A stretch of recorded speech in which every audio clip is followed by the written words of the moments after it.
마태복음 13장은요, 흔히 이 천국 비유장이라고 하는데요. 이 마태복음 13장 1절로부터 23절까지는 씨 뿌리는 자의 비유를 다루고 있습니다. 오늘은 여기까지 살펴보고요. 나머지 말씀들은 다음 통독턴에 다루도록 하겠습니다. 이 씨 뿌리는 자의 내용은 이렇습니다. 한 농부가 밭에 씨를 뿌렸는데 모든 씨가 다 열매를 맺은 것은 아니다라는 거예요. 길가에 떨어진 씨는 새들이 와서 먹어버렸고, 이 돌밭에 떨어진 씨는 흙이 깊지 않아 말라 죽었고요. 가시밭에 떨어진 씨는 온전히 열매를 맺지 못했습니다. 오직 이 좋은 땅에 떨어진 씨만 이 풍성한 열매를 맺었다라는 것이 그 내용입니다. 여기서 농부는요, 예수님을 의미하고요, 씨는 말씀을 의미합니다.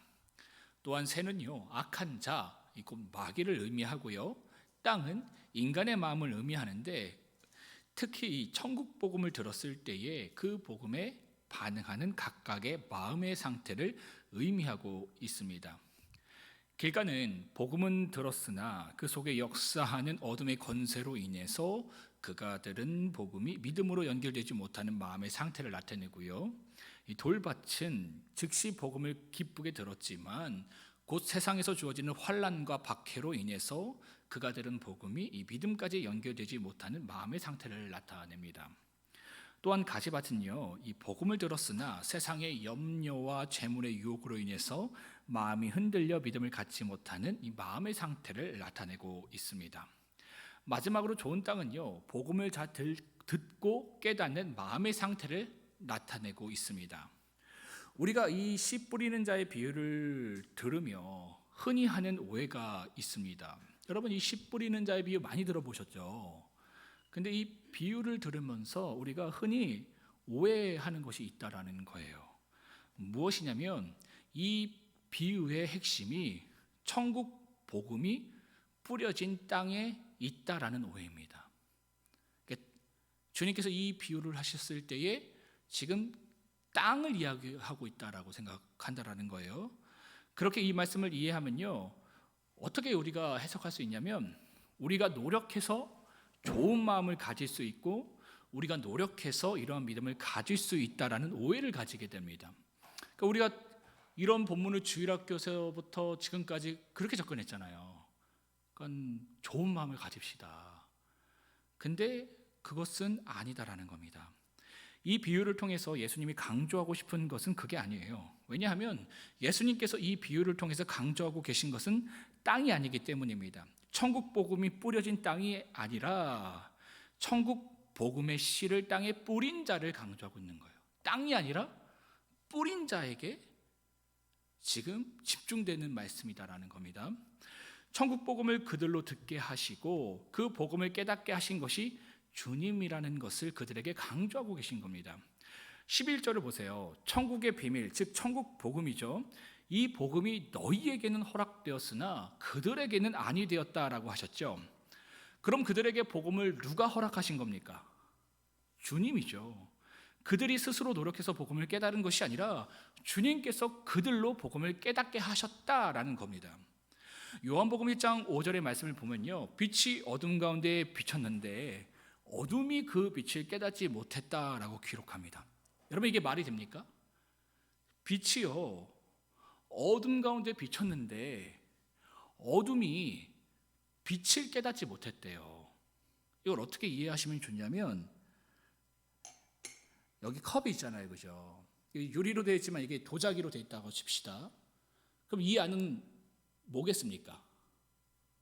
어둠이겠죠, 그죠? 빛이 이렇게 쏟아져도요, 여긴 어둠이 존재하는 거예요. 그럼 이 쏟아지는 빛이 이 속에 들어가려면 어떻게 해야 됩니까? 뚜껑을 열어야죠. 그래야 그 빛이 어둠 속에 들어가는 거예요. 근데 이것을 닫아 놓으면 빛이 비춰도 어둠은 그 빛을 깨닫지 못합니다. 이 스스로 되는 거 아니에요. 나의 고집. 이 뚜껑 뭡니까? 나의 고집, 나의 틀, 그죠? 나의 자아. 이거는요, 내가 절대 못 열어요. 여러분, 이게 새벽 예배마다 이게 지금은 조금 여러 변화를 주셨지만 새벽 예배마다 자기 자리가 있잖아요, 그죠? 그래서 다른 분이 앉아 있으면 내 자리라 그래. 내 자리 언제 내 자리가 됐어? 그죠? 내 자리래. 우리는 여러분 자리 하나도 바꾸기 힘들어요. 내 전체를 바꾼다는 게 정말 내 힘으로 되는 게 아니에요. 그러니까 주님이 이걸 열어주셔야 가능한 거예요. 지금 그걸 말하고 있는 겁니다. 빛이 어둠 가운데 비쳤는데 어둠이 그 빛을 깨닫지 못했대요. 여러분, 이처럼요, 어둠이 빛을 깨닫는 것은 주님의 은혜로 가능한 겁니다.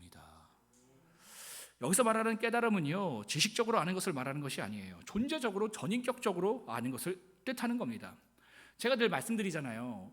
우리는요, 하나님이 창조주라는 것, 그분이 나의 아버지라는 것, 그분이 나를 사랑하셔서 십자가에 못 박혀 죽으셨다라는 것, 그분을 통해서 내가 영원한 생명, 영원한 나라를 소유한다는 것을요, 자꾸 내가 알고 믿는다고 생각하는데 그렇지 않다라는 거예요. 신앙이 성장하고 싶습니까? 믿음을 정말 갖고 싶습니까? 그러면 내가 그렇지 못하다라는 것을 깨달아야 돼요. 나는 이걸 믿을 수 없고요, 인정해야 돼요. 우리는요, 그것을 잘 못 믿고 있어요. 믿어도요, 조금 믿고 있는 거예요. 우리가 그 사실을 믿는다면 어떻습니까? 세상의 가치, 내가 사랑하는 가족들, 심지어 자신의 생명까지도요, 내려놓고 주님을 따를 수 있는 겁니다. 그런데 우리의 상태를 보세요, 한번. 그렇게 살고 있습니까? 바울이 만난 예수님과 내가 만난 예수님이 달라요? 바울에게 주신 은혜와 나에게 주신 은혜가 다른 거예요? 아니요, 동일해요. 동일하게 주님께서 우리에게 은혜를 주시고 있고 우리를 만나주셨어요. 근데 나는 어때요? 바울처럼 살아갑니까? 내 생명을 들여서? 그렇지 않잖아요. 조그마한 문제에 넘어지고 신음하고 절망하고 낙심하는 게 우리잖아요. 왜? 우리에게 믿음이 없기 때문에, 있어도 믿음이 조금 있기 때문에. 이건 주님의 문제가 아니라니까요. 나의 문제인 거예요. 내가 그것을 믿고 있지 않는 거예요. 믿는다고 착각하고 있는 겁니다. 속고 있는 거예요. 창조주 하나님을 내가 믿는다고 생각해요. 이건 교육받은 거예요. 모태신앙이면 더 그래요. 어렸을 때 그냥 주입당한 거예요. 그냥 지식으로 아는 거예요. 내가 믿는다고 생각해요.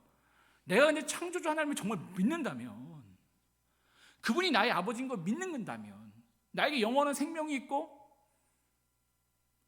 영원한 나라가 있다라는 것을 믿는다면 과연 어떨까? 죽음이 두려울까? 죽음 가운데 저는요, 진짜 기뻤으면 좋겠어요. 막 평안했으면 좋겠어요. 그러니까 그게 믿음이라니까요. 근데 그 믿음이 우리에게 적다라는 것이죠. 여러분, 우리 모두는요, 주님의 은혜로 주님을 깨닫기 전에는 모두 어둠 가운데 있었습니다. 예외가 없어요. 그러니까 모태신앙 이런 거 적용되지 않는 거예요. 그러니까 인격적으로, 그러니까 내가 주님을 만나야지 않은 거예요. 내 부모님이 만나는 게 중요한 것이 아니라, 그러니까 우리는요, 모두 이 땅에 태어났을 때에 어둠으로 태어났어요. 근데 그런 우리에게 주님은 찾아오셨어요. 그리고 그 주님을 깨닫게 하신 거예요. 여러분, 주님이 내게 말씀하시고 주님이 내게 그 사랑을 주셔도 우리는 그것을 원래 깨달을 수 있는 존재가 아니었어요. 13절의 말씀처럼 보아도 보지 못했고요, 들어도 듣지 못하는 길과 돌밭과 가시밭이 우리였습니다. 그런데 주님이 그런 우리에게 은혜를 주셨어요. 우리가 그 복음을 듣고 깨달을 수 있게 된 겁니다. 주님의 은혜가 돌밭과 가시밭 같은 우리의 마음을 옥토로 만드신 거예요. 그래서 여러분, 여기 깨닫다라고 번역된 헬라어 쉬니에미는요, 함께라는 의미를 가진 전치사 쉰과 보내다라는 의미를 가진 히에미의 합성어예요. 쉰과 히에미, 함께 보내다, 쉬니에미, 이게 깨닫다라는 의미라는 거예요. 이것은요, 인간의 노력으로 얻어지는 깨달음을 의미하는 것이 아닙니다. 하나님께서 함께 하실 때에 알게 되는 영적인 깨달음을 뜻하는 단어입니다. 이처럼 복음을 듣고 깨닫는 믿음은요, 우리의 노력이 아니라 주님의 은혜로 주어지는 것이다라는 것이 오늘 천국 비유의 핵심 이야기입니다. 여러분, 이거 기억하셔야 돼요. 내 노력이 아니라 주님이 은혜로 너네가 된 거야. 지금 이거 얘기하시는 거예요. 여러분, 그렇다고 해서요, 우리가 아무것도 안 해도 된다는 말은 아닙니다. 우리에게 있어야 할 마음이 있어요. 그 마음이 44절로부터 46절에 잘 나와 있습니다. 44절로부터 46절, 다 함께 한번 읽어볼까요? 44절부터 46절입니다. 시작.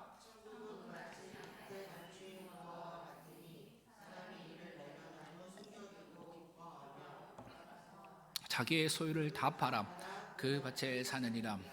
또 전국은 마치 좋은 진주를 구하는 장사와 같으니 극기 값진 진주 하나를 발견하며 가서 자기의 소유를 다 팔아 그 진주를 사느니라. 아멘.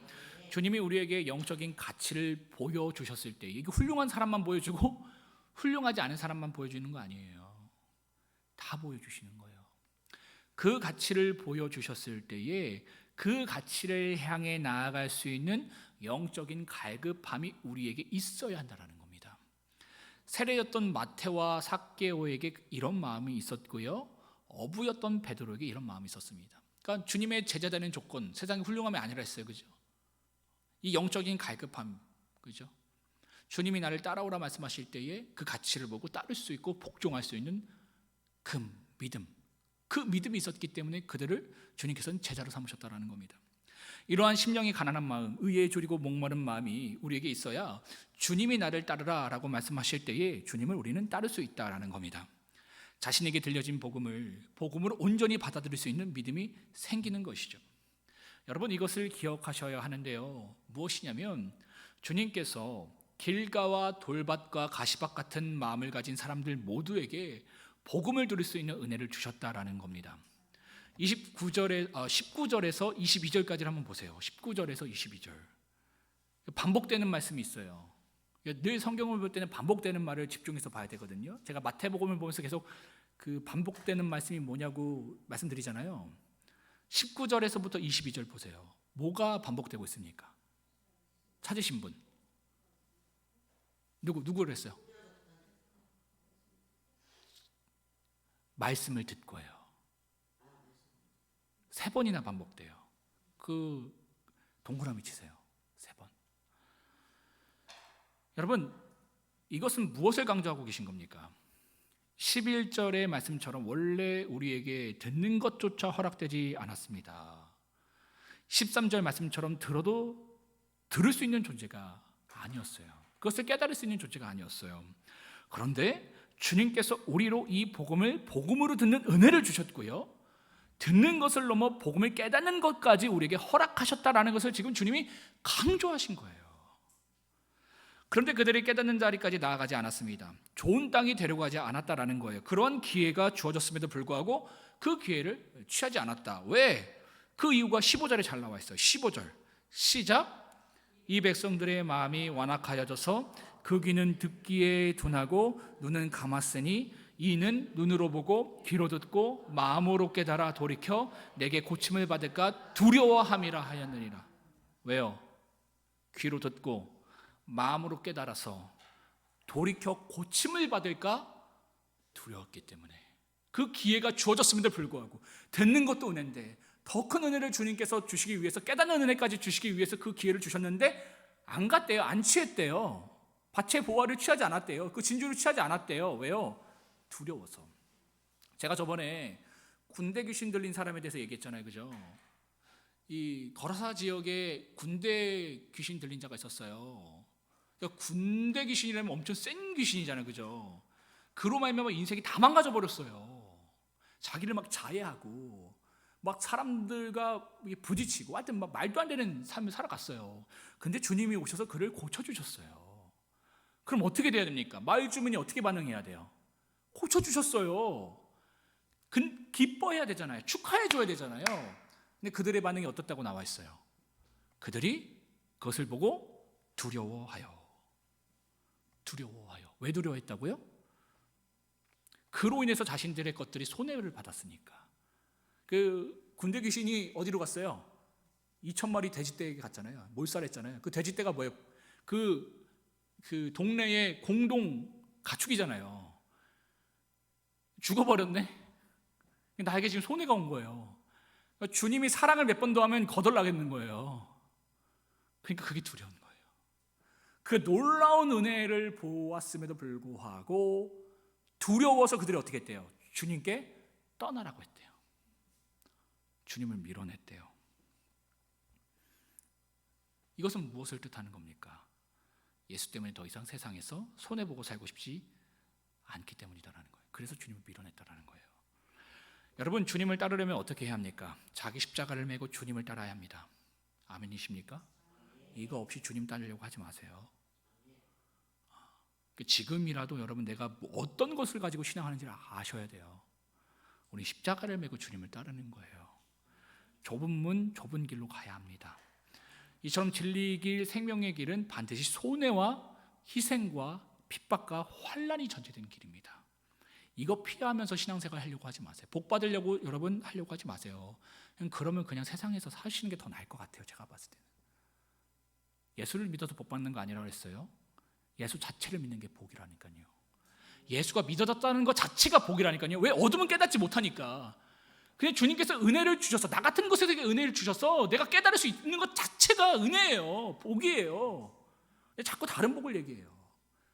예수를 만난 것 이후에 세상의 것들이 주어질 수 있죠. 이루어질 수 있죠. 그건 있으나 마나요. 있어도 좋고 없어도 좋고. 결국 내가 있으나 없으나 그리 아니하실지라도 하나님 나를 어디로 이끌어 가시냐면 주님께 이끌어 가시는 거예요. 그걸 목적하신 거예요. 근데 신앙을 자꾸 잘못 접근해요. 이 만남은 없으면서 그냥 세상의 것들을 가져가려는. 그러니까 이스라엘 백성들이 바알과 예수를 결합해서 바알과 하나님을 결합해서 그것을 하나님으로 믿었던 것처럼 오늘날도 그렇게 신앙하는 사람들이 너무나도 많다라는 것이죠. 여러분, 사람들은요 그게 싫어요. 그게 두려웠던 겁니다. 왜냐하면 내가 세상에서 추구하고 심지어 신앙 안에서까지 추구하는 것들이 결국 자기 증명, 자기 만족이기 때문에. 그래서 마귀가 예수님께 찾아와서 뭘 시험했다고요? 시험의 내용 두 가지. 뭐예요? 자기 만족, 그다음 자기 증명. 그죠?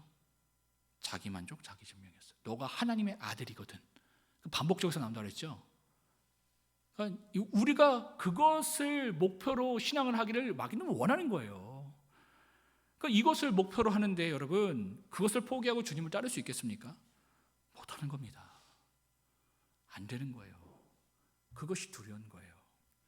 그런데 뭐예요? 그럼에도 불구하고 세상에 답이 없고 나에게도 답이 없다는 것을 알아서요, 답 대신 주님이 나를 찾아오셨을 때에 그 주님을 따라 살아가고자 하는 영적인 갈급함이 그에게 있을 때에 주님께서 그로 복음을 깨닫게 하시고 그 복음을 통해 믿음의 풍성한 열매를 맺을 수 있는 은혜를 그에게 허락하시고 공급하신다라는 겁니다.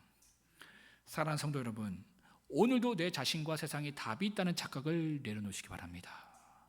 이게 철되는 거거든요. 우리가 철 안 들었을 때는 뭐예요? 세상의 중심이 내가 있는 줄 알았어요. 그죠?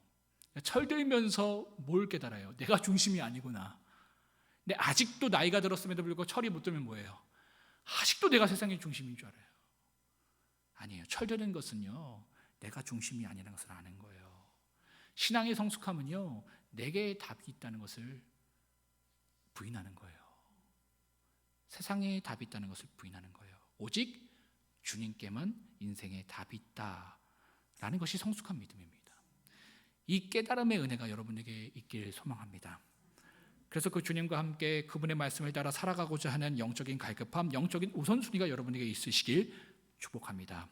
그리하여서 복음을 복음으로 받아들이는 좋은 땅이 되어서 삶 속에서 영적인 열매를 30배, 60배, 100배 풍성히 맺어가시길 주님의 이름으로 축복합니다. 다 함께 13장을요 한 절씩 교독하시겠습니다.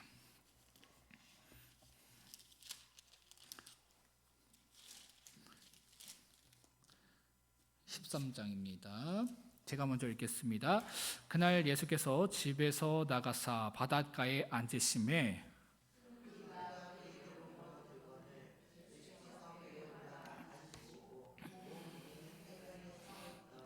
예수께서 비유로 여러 가지를 그들에게 말씀하여 이르시되 씨를 뿌리는 자가 뿌리러 나가서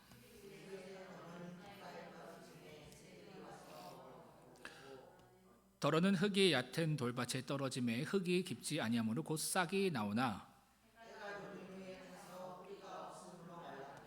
더러는 가시떨기 위에 떨어짐에 가시가 자라서 기운을 막았고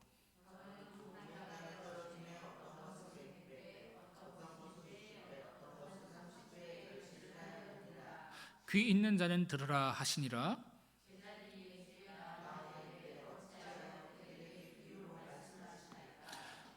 대답하여 이르시되 천국의 비밀을 아는 것이 너희에게는 허락되었으나 그들에게는 아니 되었다니.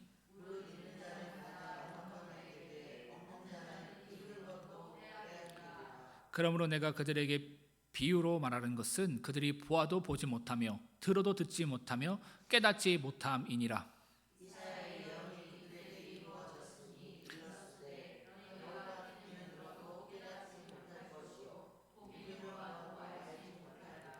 이 백성들의 마음이 완악하여져서 그 귀는 듣기에 둔하고 눈은 감았으니 이는 눈으로 보고 귀로 듣고 마음으로 깨달아 돌이켜 내게 고침을 받을까 두려워함이라 하였느니라.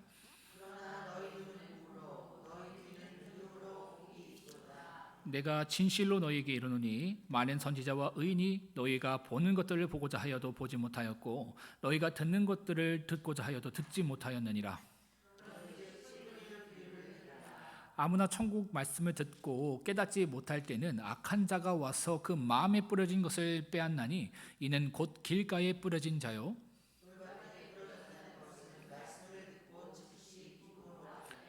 그 속에 뿌리가 없어 잠시 견디다가 말씀으로 말미암아 환난이나 박해가 일어날 때에는 곧 넘어지는 자요.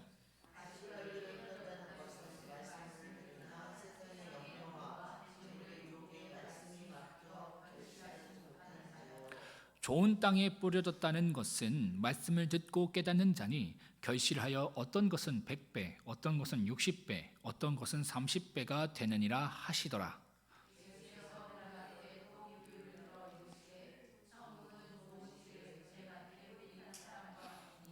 사람들이 잘 때에 그 원수가 와서 곡식 가운데 가라지를 덧뿌리고 갔더니 집주인의 종들이 와서 말하되 주여 밭에 좋은 씨를 뿌리지 아니하였나이까? 그런데 가라지가 어디서 생겼나이까?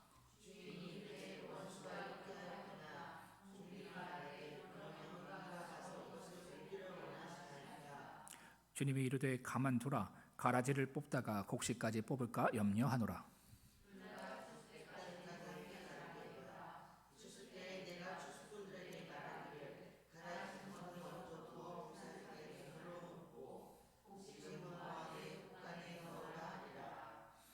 또 비유를 들어 이르시되 천국은 마치 사람이 자기 밭에 갖다 심은 겨자씨 하나를 같으니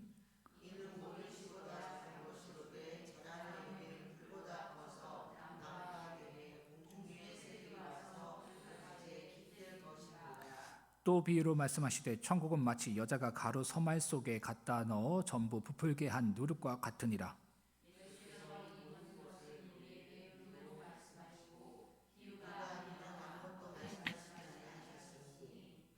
이는 선지자를 통하여 말씀하신 바 내가 입을 열어 비유로 말하고 창세부터 감추인 것들을 드러내리라 함을 이루려 하심이라.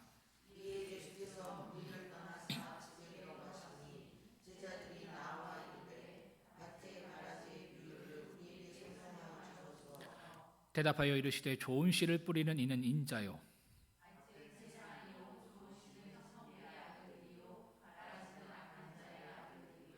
가라지를 뿌린 원수는 마귀요 추수 때는 세상 끝이요 추수 끝은 천사들이니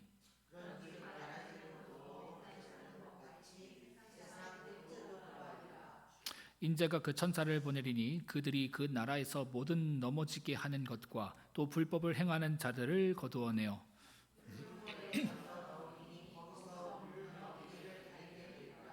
그때의 의인들은 자기 아버지 나라에서 해와 같이 빛나리라. 귀 있는 자는 들으라.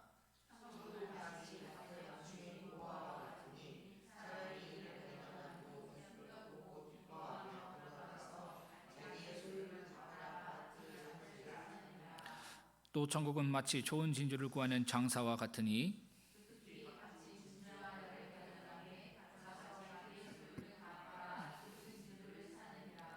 또 천국은 마치 바다에 치고 각종 물고기를 모으는 그물과 같으니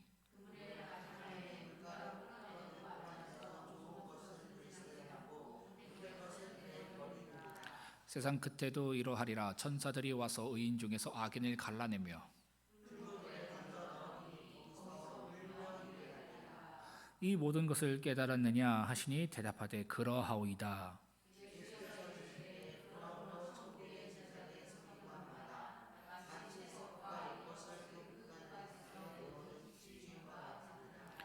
예수께서 이 비유 모든 비유를 마치신 후에 그곳을 떠나서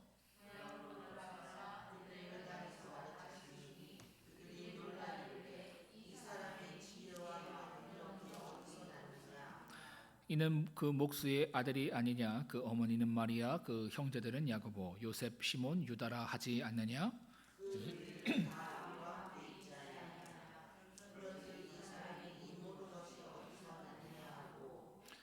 예수를 배척한지라 예수께서 그들에게 말씀하시되 선지자가 자기 고향과 자기 집 외에는 존경을 받지 않음이 없느니라 하시고 그들이 믿지 않음으로 말미암아 거기서 많은 능력을 행하지 아니하시니라. 아멘.